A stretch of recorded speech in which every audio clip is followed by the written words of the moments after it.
Praise the lord. నేటి వాక్యము కీర్తనల గ్రంథము 26వ అధ్యాయము 2వ వచనం.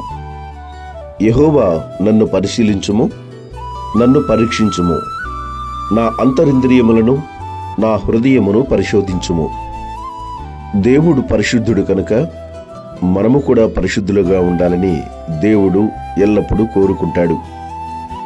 అయితే ఈ లోకములో జీవిస్తున్న మనము పరిశుద్ధులమని, నీతిమంతులమని, యథార్థవంతులమని మన యొక్క భక్తిని, మన విశ్వాసాన్ని మనము చూచి మనమే ఒక నిర్ధారణకు వచ్చే పరిస్థితులు లోకములో కలిగి ఉంటాం.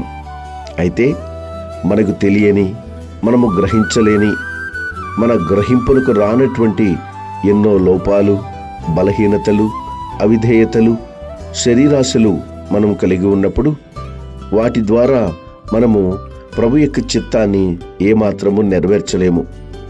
కనుక భక్తుడు కోరుకుంటున్నట్లుగా నాకు తెలియనటువంటి రీతిలో నాలో ఉన్నటువంటి నీకు అయిష్టమైనటువంటి వాటిని నీవు గ్రహించి, పరిశీలించి, పరీక్షించి వాటిని తొలగించి నన్ను పరిపూర్ణమైన స్థితిలో ఉంచు ప్రభువా అని మనము కూడా దేవునిని కోరుకొనవలసిన వారమై ఉన్నాం.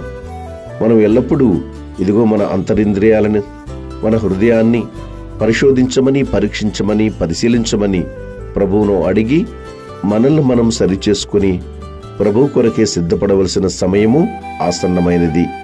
కాబట్టి ఈ ప్రార్థన మనందరం కూడా నేర్చుకొని ప్రభువులో ముందుకు సాగునట్లుగా దేవుడు తన కృప మనందరికీ అనుగ్రహించునుగాక. ఆమేన్.